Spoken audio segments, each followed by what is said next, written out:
Hello दोस्तों, आज मैं बात करूंगा मोल कॉन्सेप्ट के स्टोइकियोमेट्रिक कोफिशिएंट या स्टोइकियोमेट्रिक कैलकुलेशन पर।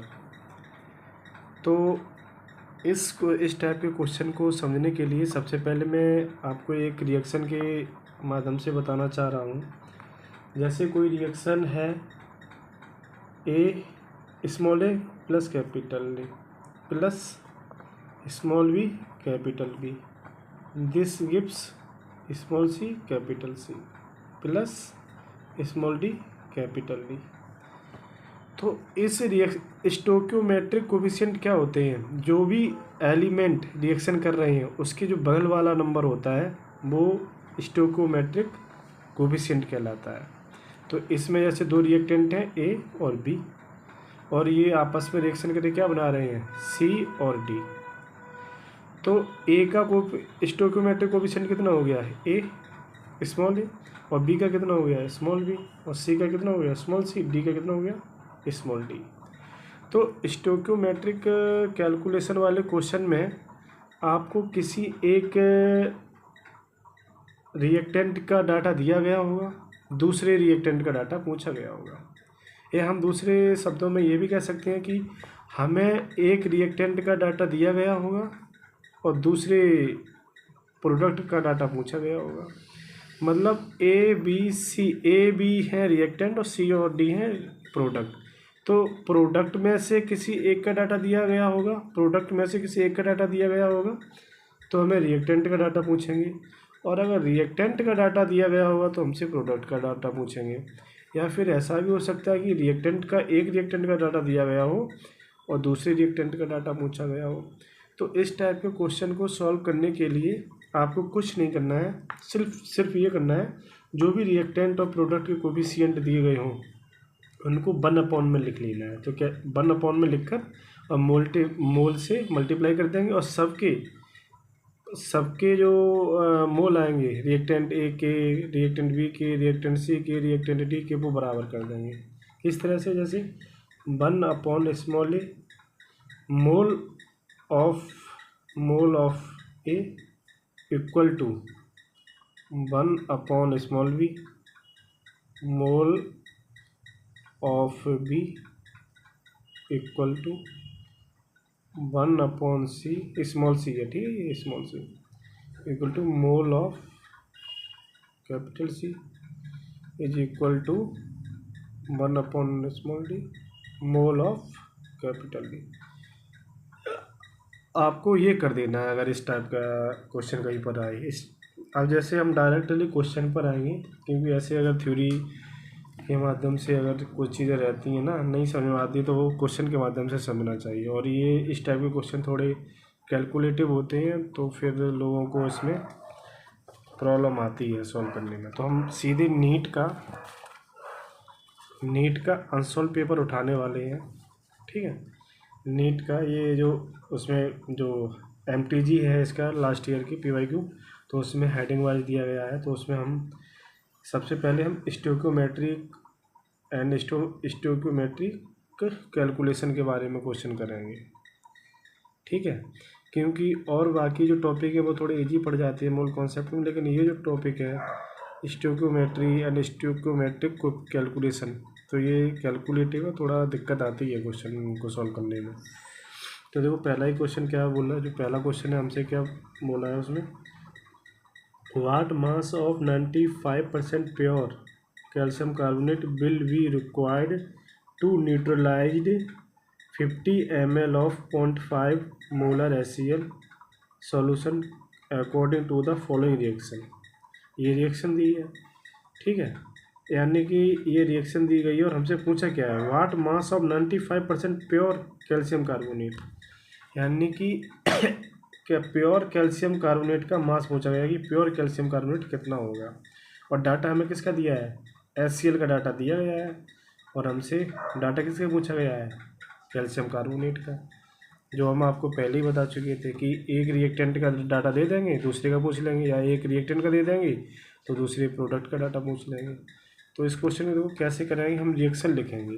सबसे पहले जो क्वेश्चन में दी गई है, क्वेश्चन नंबर 33, हमें रिएक्शन दी गई है calcium carbonate this gives calcium carbonate reaction करता है 2HCl से, दिस गिव्स CaCl2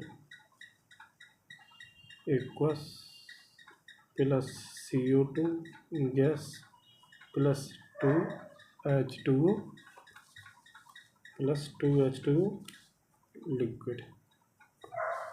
ठीक है, ये हमें दिया गया है, ये रिएक्शन हमें दी गई है। अब क्वेश्चन में हमें किसका डाटा दिया गया है, HCl का डाटा दिया गया है और कैल्शियम कार्बोनेट का डाटा पूछा गया है।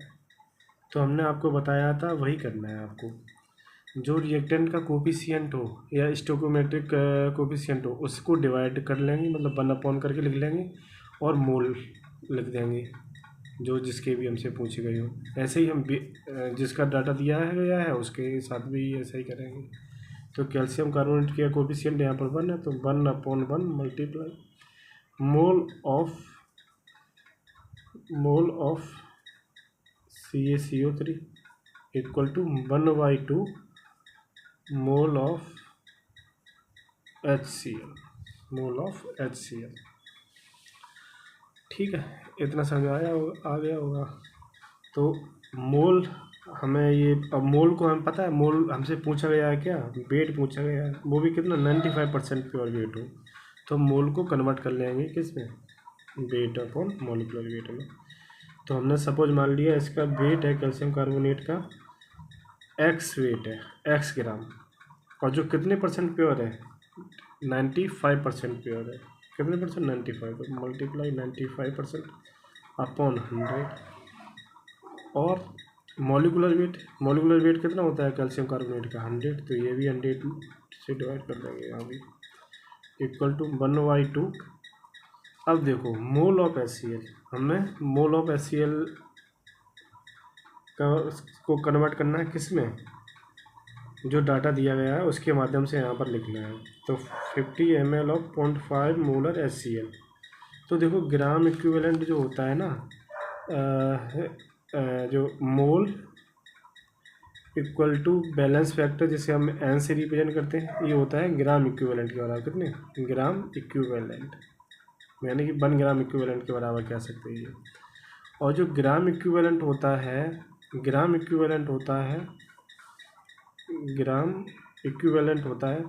वो होता है volume in litre multiply normality. ठीक, अगर हमें नॉर्मलिटी से नहीं दी गई है, मोलरिटी दी गई है, तो हम क्या करेंगे, वॉल्यूम को वैसे लिख ले रहे हैं लीटर में, और यहाँ पर balance factor N into molarity ऐसे करके लिख लेंगे। ठीक है, तो हमारे पास मोल वाला फार्मूला है, लेकिन हमें HCl के मोल नहीं दिए गए हैं, ना वेट दिया गया है, हमें वॉल्यूम दिया गया है और उसकी मोलरिटी दी गई है। ठीक है, तो हम क्या करेंगे, हमने मोल इंटू बैलेंस फैक्टर करके इसका इक्वल कर दिया किसके, 1 ग्राम इक्विवेलेंट के, और 1 ग्राम इक्विवेलेंट होता है volume in litre into normality हमें दी नहीं गई है, तो हमने मोलरिटी में कन्वर्ट कर लिया, और इंटू बैलेंस फैक्टर। अब देखो HCl है, HCl किस में कन्वर्ट हो रहा है, यहाँ पर HCl का जैसे बैलेंस फैक्टर की बात करें, HCl इससे रिएक्शन करके CaCl2 बना रहा है, तो क्लोरीन है, HCl में क्लोरीन है, तो क्लोरीन का बैलेंस फैक्टर कितना है इसमें, यहाँ पर अगर ऑक्सीडेशन नंबर निकाला है तो क्लोरीन कितनी आएगी -1, और यहाँ पर निकाला है तो कितनी आएगी -1, तो ये -1 से किस में कन्वर्ट हो रही है, -1, यानी कि ऑक्सीडेशन नंबर में इसका कोई चेंज नहीं आ रहा है, तो बैलेंस फैक्टर इसका कितना आ जाएगा, 1 ही मान के चले, जब कोई भी चेंज ना आए तो हम उसको 1 मान लेते हैं बैलेंस फैक्टर में। ठीक है, तो हम यहाँ पे क्या करें, मोल को कन्वर्ट कर लें किसमें, ग्राम इक्विवेलेंट में, ग्राम इक्विवेलेंट। और ग्राम इक्विवेलेंट हमें पता ही है, ग्राम इक्विवेलेंट हम जो यहाँ पर कैलकुलेट ही कर चुके हैं, volume in litre into balance factor into molarity. तो हम पुट कर देंगे यहाँ पर 1 इंटू वॉल्यूम कितना दिया है इसका, वॉल्यूम 50 ml दिया है, 50 ml, तो हमें 50 ml दिया, हमें लीटर में कन्वर्ट करना है, लीटर में कन्वर्ट करेंगे तो क्या करेंगे, 10⁻³ इंटू मोलरिटी कितनी दी है 0.5 मोलर, 0.5 मोलर, और बैलेंस फैक्टर 1 है तो 1 से कर दिया। ठीक, अब हमसे पूछा गया है x, तो हम क्या करेंगे, x को ऐसे सिंप्लीफाई करना। अब ये कितना हो गया x इंटू 95 अपॉन, ये तुम्हारा हो गया ये 10,000।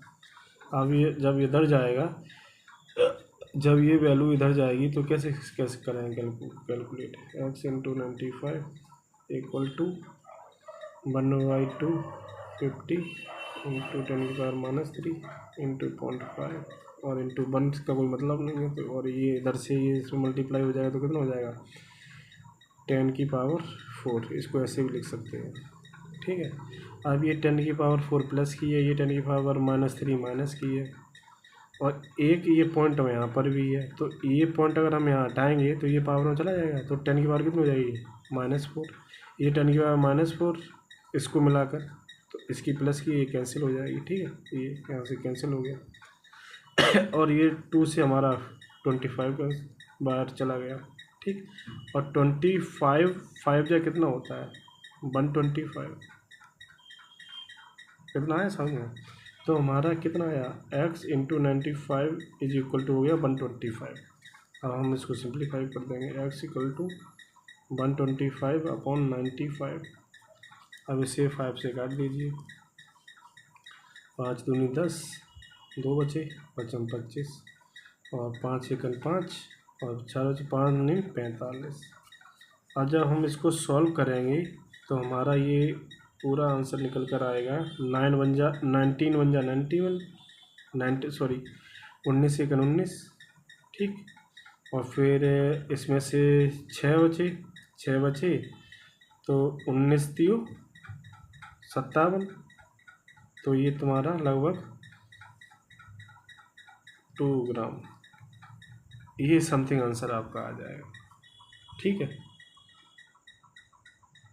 अब नेक्स्ट क्वेश्चन के बारे में बात करें। नेक्स्ट क्वेश्चन हमारा क्या दिया है, नेक्स्ट क्वेश्चन तो बहुत ही इजी है क्या नेक्स्ट क्वेश्चन,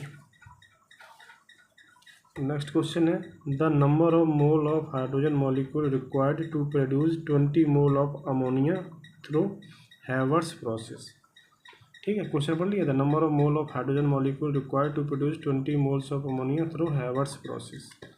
तो देखो कैसे करेंगे, मतलब आपको पूछा गया है क्वेश्चन में हाइड्रोजन के मोल बताइए, हाइड्रोजन के मॉलिक्यूल बताइए, हाइड्रोजन कितने मॉलिक्यूल की आवश्यकता होगी 20 मोल ऑफ अमोनिया के, मतलब अमोनिया के 20 मोल बनाने के लिए हाइड्रोजन के कितने मॉलिक्यूल की आवश्यकता होगी। तो कैसे निकालेंगे, वही कर देंगे। हाँ, आपको हैवर प्रोसेस वाला फार्मूला पता होना चाहिए। क्वेश्चन नंबर 34, हैवर प्रोसेस में, हैवर प्रोसेस का फार्मूला क्या होता है अमोनिया बनाने का, N2 + 3H2 this gives 2NH3।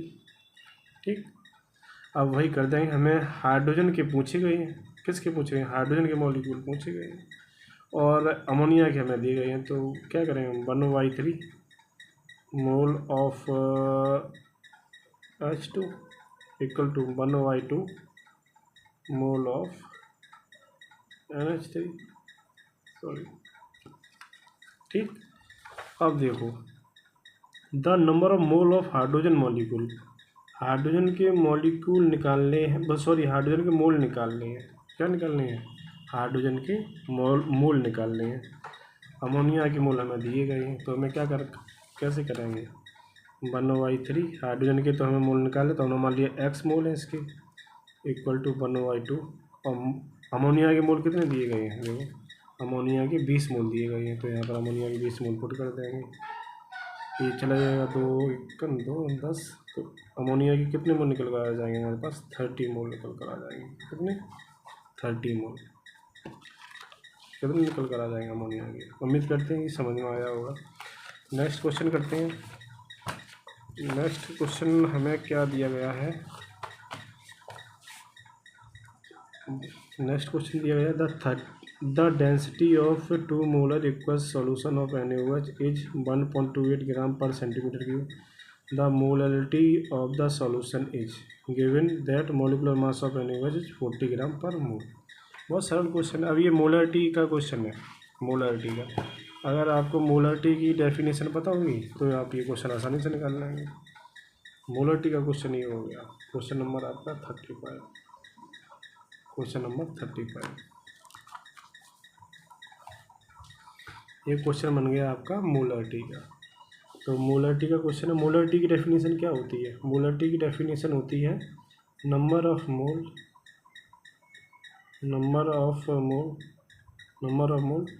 Dissolve in dissolve in 1 litre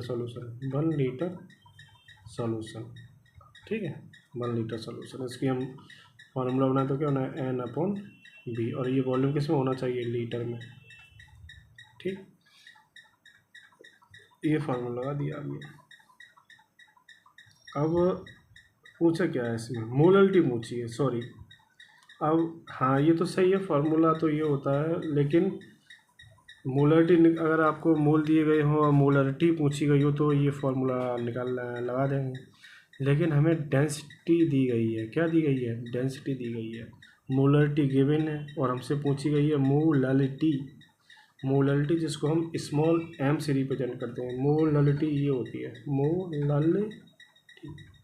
molarity को इसे स्मॉल m से रिप्रेजेंट करते हैं। और जो ये कैपिटल M होता है ये होता है मोलरिटी, ठीक है। तो मोलरिटी दी गई हो और मोलरिटी पूछी गई हो और डेंसिटी भी दी गई हो तो एक रिलेशन होता है, डायरेक्ट फार्मूला होता है, याद कर लीजिए आप, बहुत ही आसानी से इस सवाल को निकाल सकते हैं। मोलरिटी एंड मोलरिटी का रिलेशन ये होता है, small m equal to 1000 m upon 1000 d minus molarity into molecular weight of solute, ये डायरेक्ट फार्मूला आपको याद होना चाहिए, तभी ये क्वेश्चन आप आसानी से निकाल सकते हैं। नहीं तो ये बहुत लेंदी क्वेश्चन हो जाएगा अगर आपको नहीं ये फार्मूला नहीं पता है तो, ठीक है। अब देखो क्वेश्चन में हमें क्या क्या दिया गया है। क्वेश्चन में हमें डेंसिटी दी गई है, मोलरिटी दी गई है और इसका सॉल्यूट का मॉलिक्यूलर वेट दिया गया है। तो इस फार्मूले में पुट कर दो। डेंसिटी की मोलरिटी कितनी दी गई है, 2 मोलर, तो small m equal to 1000 into 2 upon density कितनी दी गई है, 1.28, ठीक, माइनस मोलरिटी कितनी है 2 और मॉलिक्यूलर वेट सॉल्यूट का दिया गया है 40। सही है, इतना आया समझ में। अब हम इसको सिंप्लीफाई कराएंगे, इसको कैलकुलेट कराएंगे तो ऊपर आ जाएगा तुम्हारा 2000, नीचे आ जाएगा तुम्हारा 1280 माइनस 80। ऐसे सॉल्व करेंगे तो 2000 अपॉन 1280 में से 80 गए, कितने बचे 1200। अब ये 2 बूंदी से 2 बूंदी कट गए, 2 जीरो से 2 जीरो में से लोगे तो आपके पास आया 10/6 और ये आपका आ गया। इसे अगर करें तो कितने बच जाएगा, 6 एकन 6, 4 बचे और 4 बचे, 6 तीयो 18, 6 चौक 24, 6 पंजे 30, 6 रंग 36, तो 1.6 36, फिर 4 बचे तो 6 रंग 36, तो 1 अप्रॉक्स में ये आपका 1.66 आंसर आएगा। देखो क्या क्या ऑप्शन दिए गए हैं, 1.66 तो ये यहाँ पर आपका 1.2 ये दोगे ना तो 1.67, तो अप्रोक्सीमेशन में आंसर मारें तो ये आपका थर्ड आंसर सही हो जाएगा, ठीक। इसके बाद में एक क्वेश्चन और दिया गया है, मतलब 36, question number 36। A mixture of 2.3 gram formic acid and 4.5 gram oxalic acid is treated with concentrated H2SO4. The evolved gaseous mixture is passed through KOH pellets weight in gram of the remaining product at STP will be। तो इसे कैसे solve करना है आपको, देखो क्या क्या जो चीज़ें दी गई हैं उन चीज़ों को हम लिख लेंगे और जो निकालना है उसका हम फार्मूला बना लेंगे या फिर उसकी रिएक्शन बनाएंगे, ठीक है। तो हमें दिया गया है कि फॉर्मिक एसिड है, क्या है फॉर्मिक, एक मिनट इसको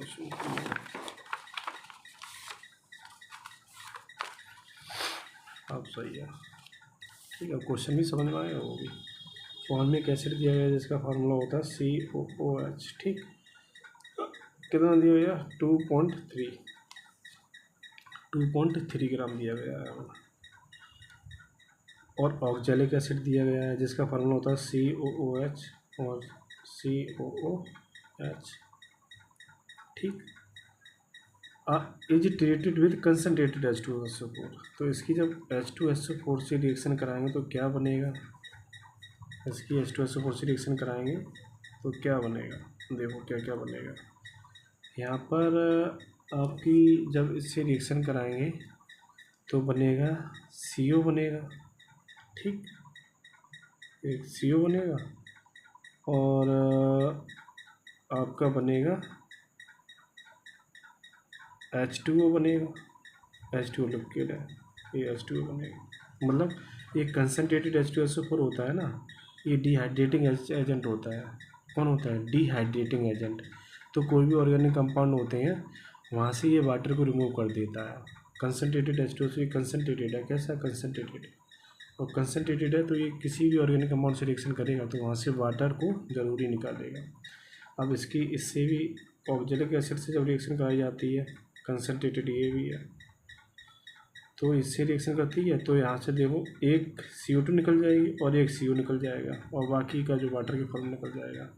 तो यहाँ पर CO बनेगा, CO2 बनेगा और H2O बनेगा। तो देखो H2O तो लिक्विड ही रहता है, ये गैस है आपकी, ये भी गैस है और ये भी गैस है। अब देखो क्वेश्चन क्या कह रहा है? द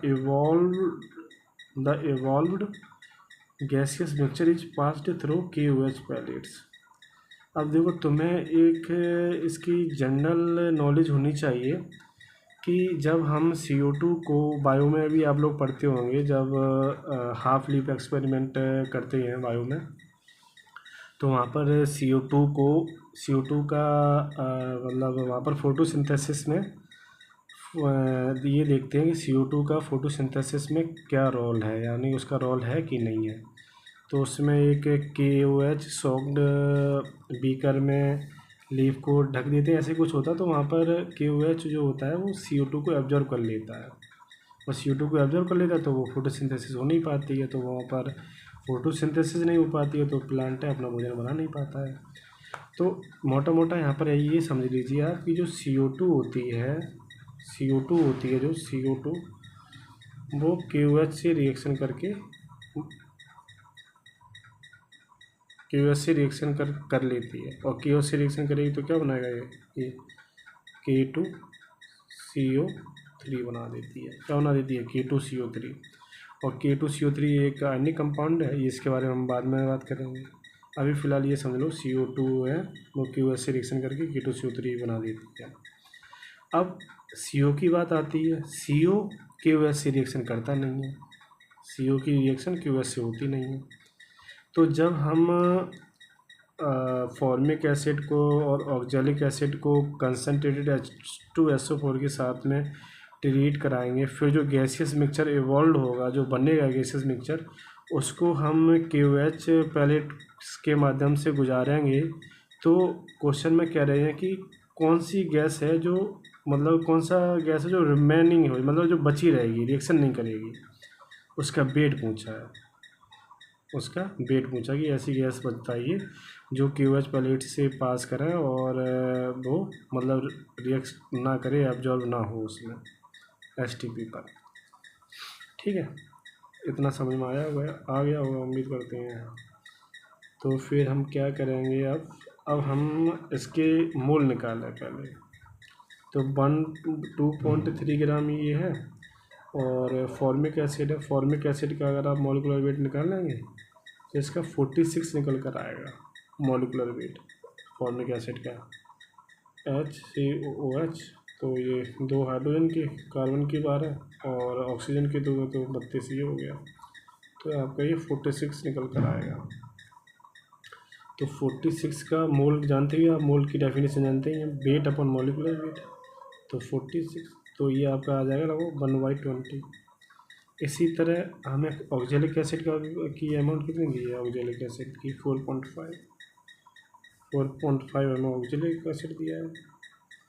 अब इसका भी हम मोल निकालेंगे ऑक्जेलिक एसिड के, तो इसका मॉलिक्यूलर वेट इसी तरह से निकालेंगे, कैलकुलेट कर लेना।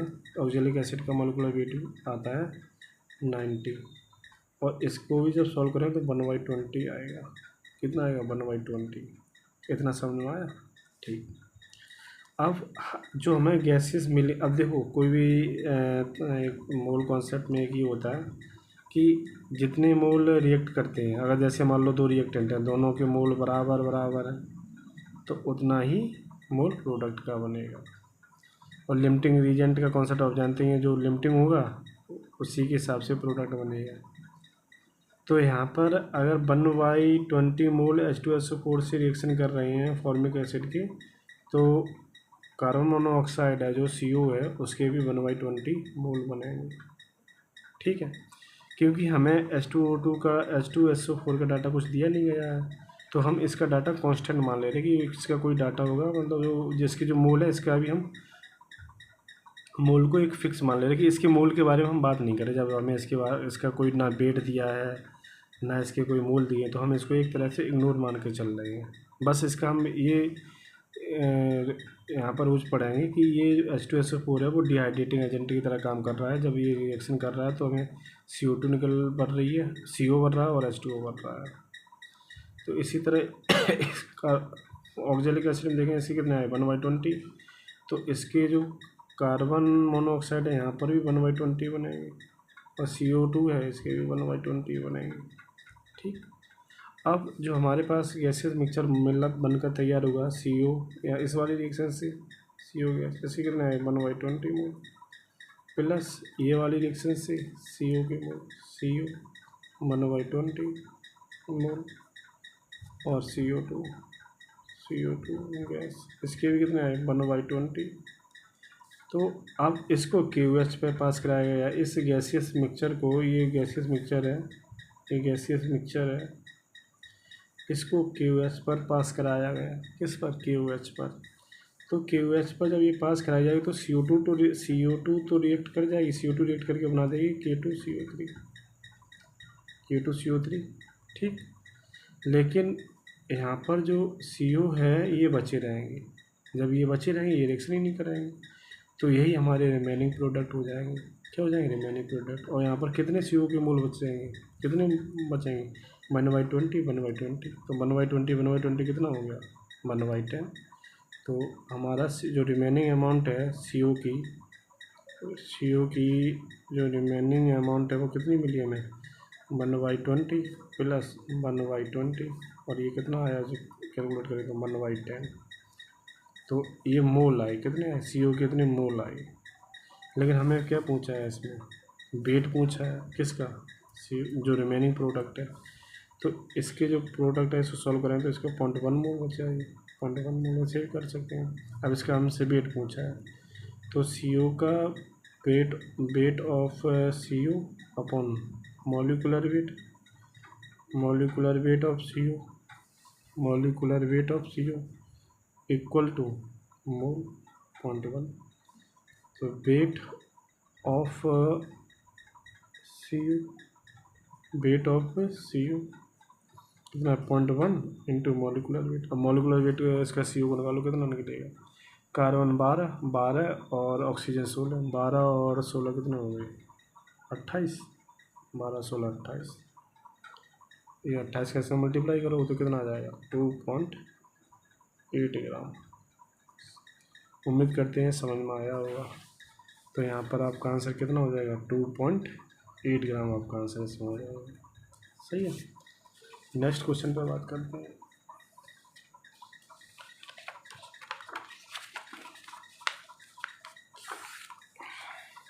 नेक्स्ट क्वेश्चन कौन सा है,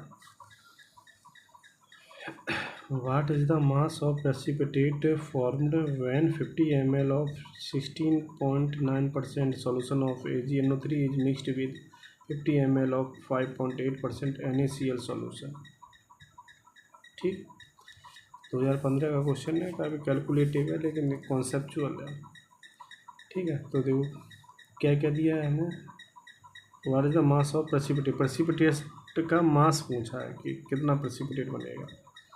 AgNO, जब AgNO3 रिएक्ट करे किससे, NaCl से, NaCl के साथ में AgNO3 को मिक्स कर दिया,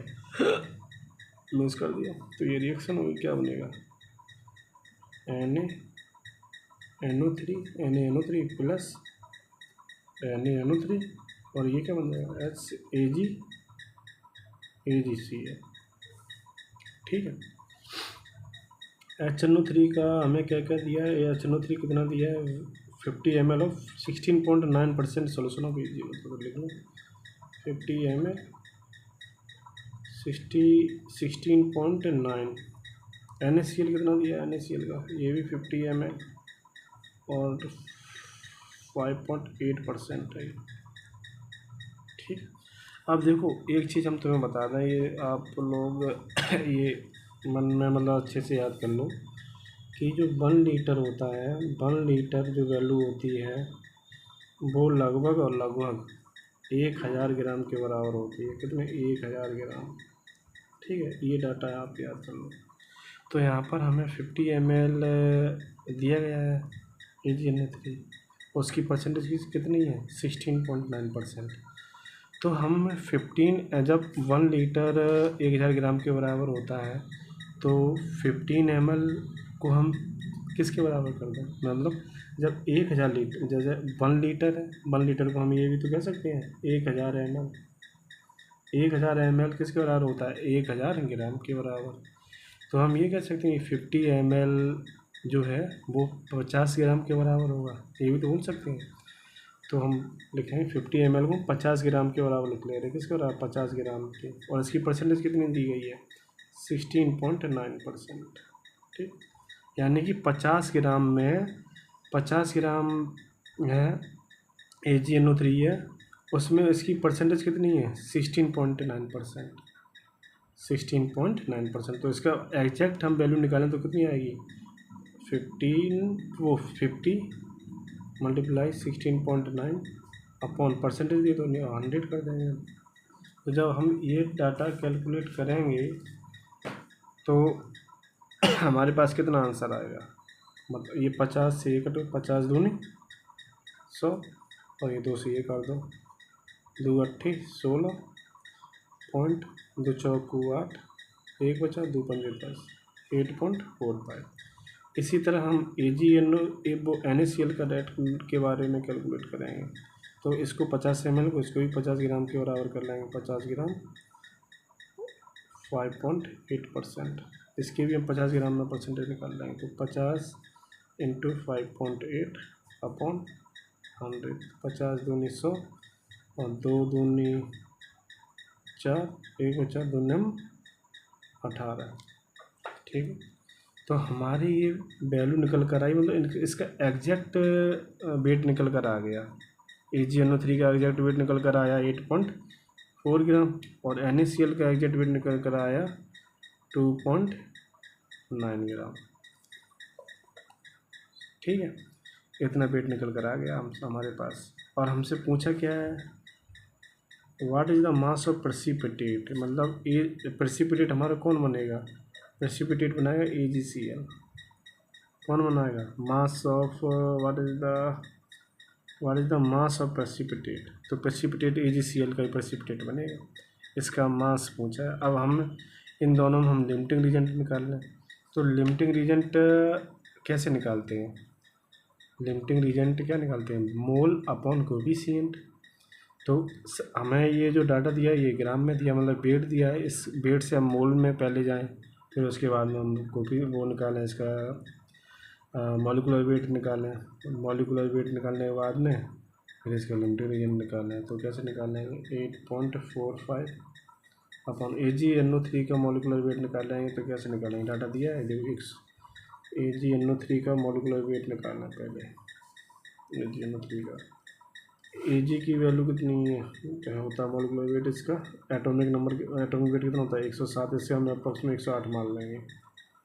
फिर नाइट्रोजन का 14 होता है, ऑक्सीजन का कितना होता है 16, लेकिन यहाँ पर 3 ऑक्सीजन के मॉलिक्यूल हैं तो 16 3 48।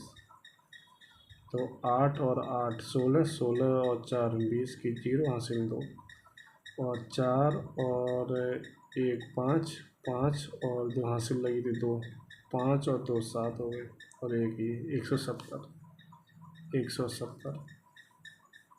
इसका निकालें, इसके मूल, ये हमारे मूल निकल कर आएंगे, ठीक है। इसके मूल निकालें NaCl के, NaCl के मूल कितने आएंगे 2.9 ग्राम। इसका मॉलिक्यूलर वेट कितना होता है, सोडियम का कितना दिया है 23 होता है, और Cl का 35 मान लो अप्रॉक्सीमेट, तो 8 और ये कितना हो गया दोनों 5, 58 हो गया, 58। अब हम इसका 8.45 में डिवाइड कर देंगे किसका 170 का। जब हम इसका 170 से डिवाइड करेंगे और फिर कैलकुलेट करेंगे तो हमारे पास में एग्जैक्ट डाटा कितना आएगा इसका निकल कर। कैलकुलेटिव है, कैलकुलेशन करो चलो, कैलकुलेटिव सवाल है, कैलकुलेशन आनी चाहिए इन सवालों में, और कैलकुलेशन स्लो है तो फिर सवाल ये आसानी से नहीं निकलने वाले हैं। हम तो यही सलाह देंगे कि अगर इस टाइप के क्वेश्चन अगर आपके एग्ज़ाम में आते हैं और इतनी लंबी कैलकुलेशन है तो ऐसे क्वेश्चन को आप छोड़कर आगे बढ़िए, क्योंकि अगर थोड़ी सी भी मिस्टेक करी तो ये क्वेश्चन आपके गलत हो जाएंगे। क्योंकि कुछ क्वेश्चन एग्ज़ाम में ऐसे भी आते हैं जिन्हें छोड़ना ही उचित होता है। अगर उन क्वेश्चन को आप सॉल्व करेंगे तो आपका टाइम वेस्ट होगा, और अगर गलती भी हो गई तो आपकी मतलब गलती हो गई और टाइम वेस्ट हो गया तो आपका आगे वाले जो क्वेश्चन इजी क्वेश्चन है वो भी गलत होने की संभावना नहीं रहेगी।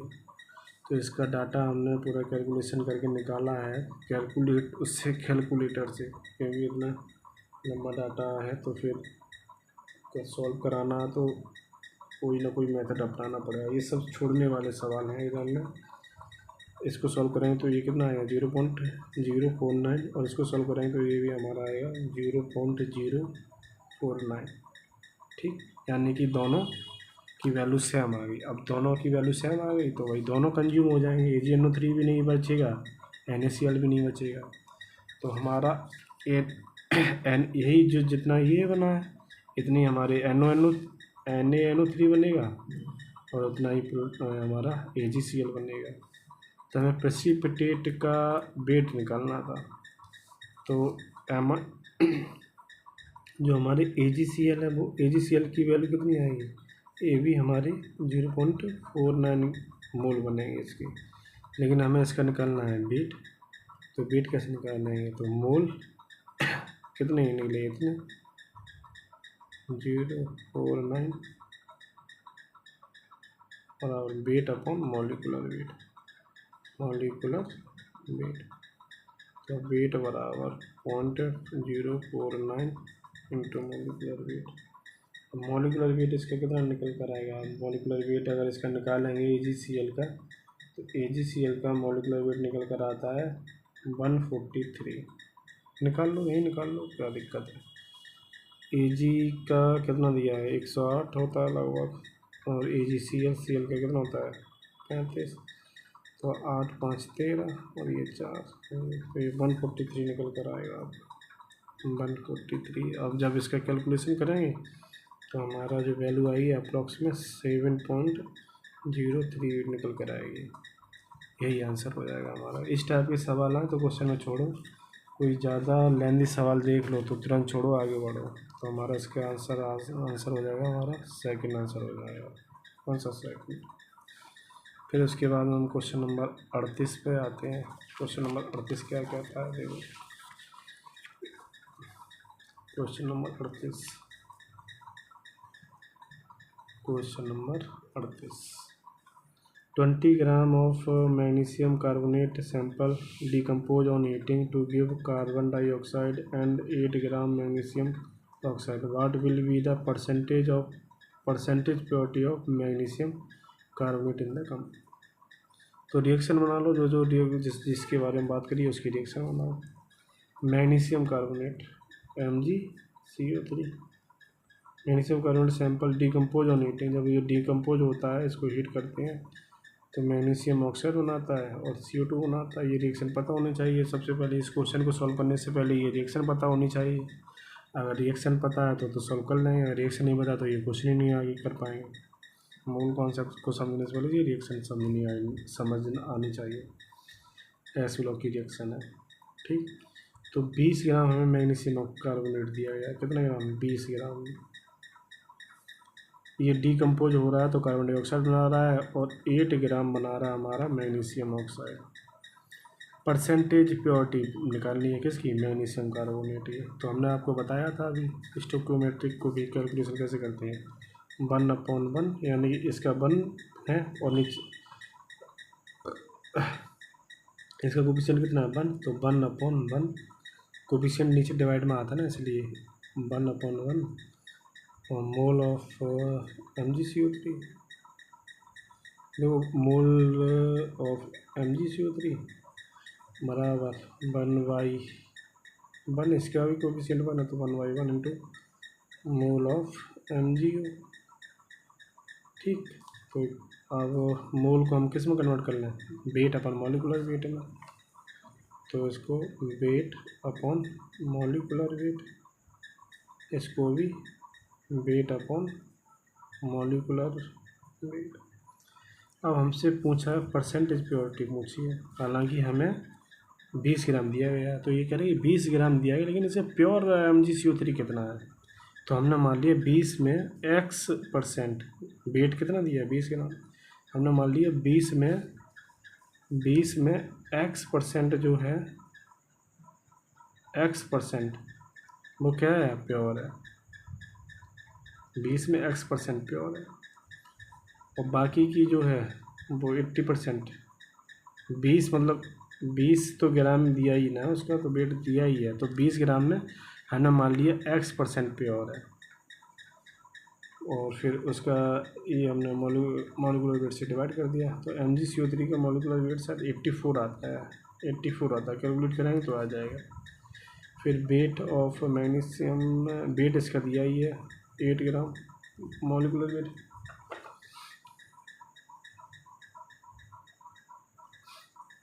इसका निकाल लो MgO, तो 24 और 16, मतलब इसका 24 होता है मैग्नीशियम का, ऑक्सीजन का 16, 24 और 16 40 हो जाएगा क्या, 24 और 16 हाँ 40 हो जाएगा, 40, ठीक। अब ये परसेंटेज है तो इसको भी परसेंटेज को परसेंटेज को जब कैलकुलेट करते हैं तो नीचे 100 आ जाता है, तो 20 इंटू X अपॉन 100 इंटू 84 है, ठीक है, इक्वल टू 8/40, तो ये 8 पंजे 40, 20 पंजे 100, ठीक, और ये 5 से 5 कट गए, तो आपका कितना आ गया आंसर 84%। यही जो परसेंटेज है, जो ये परसेंटेज है, यही परसेंटेज प्योरिटी है, ठीक है। तो जो भी डायग्राम दिया गया हो, आपको परसेंटेज प्योरिटी पूछा जाए तो उसमें आप मान लो कि X% प्योर है, फिर उसके बाद में आप कैलकुलेट करेंगे तो आंसर आ जाएगा, तो 84% आपका आंसर हो जाएगा, तो इसमें सेकंड आंसर वो थर्ड आंसर हो जाएगा आप, ठीक है। फिर बात करते हैं क्वेश्चन नंबर 39 पर। क्वेश्चन नंबर 39 क्या कह रहा है, बहुत इजी सवाल है क्वेश्चन नंबर 39, ठीक है। क्वेश्चन नंबर 39 क्या कह रहा है,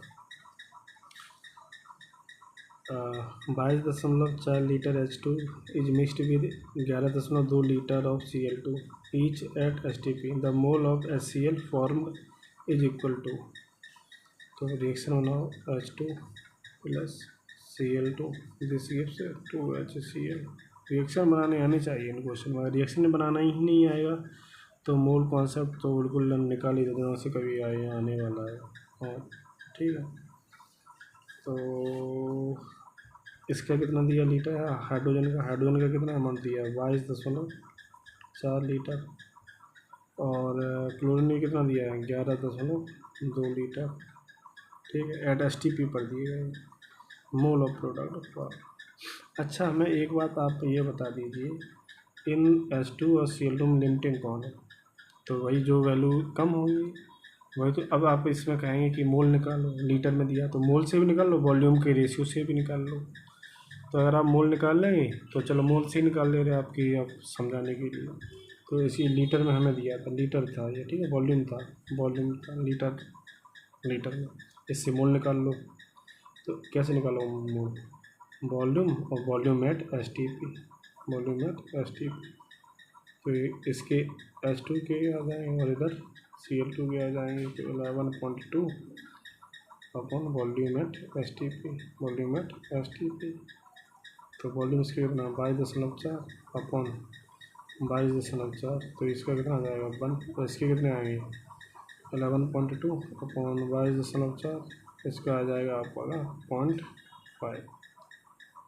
कितना आया समझ? जितना आया वो समझे कि नहीं आया? अब कर दो। अब लिमिटिंग कौन है? इसका 1 है, इसका 0.5 है, तो ये कम है तो ये लिमिटिंग हो जाएगा। तो इसी के हिसाब से आंसर आया। तो Cl2 हो गया लिमिटिंग। तो हम क्या करेंगे, 1/1 mole of Cl2 equal to 1। अब देखो इसका कोफिशिएंट 2 है तो यहाँ 1/2 कर लेंगे, और मोल ऑफ HCl, ठीक। अब देखो इसके मोल कितने आए 0.5, तो यहाँ पर लिख दो, ठीक है। तो 1 इंटू इसके कितने आए थे मोल 0.5, मतलब जो लिमिटिंग है उसी के हिसाब से करेंगे। तो 0.5 equal to 1/2 mole of HCl, हमने इसे x मान लिया। तो जब ये 2 इसमें इधर मल्टीप्लाई होगा तो कितना आएगा, हमारी x की वैल्यू आ जाएगी 1 मोल। कितनी आ जाएगी 1 मोल, यही हमारा हो जाएगा आंसर। तो आपका फर्स्ट आंसर इसमें सही हो जाएगा, ठीक है। इतने सवाल करो, जो ना आए फिर इन क्वेश्चन को फिर से सॉल्व करना अपनी तरफ से, और ना आए तो फिर कमेंट करना क्वेश्चन में, बताएंगे फिर से, ठीक है। Thank you so much.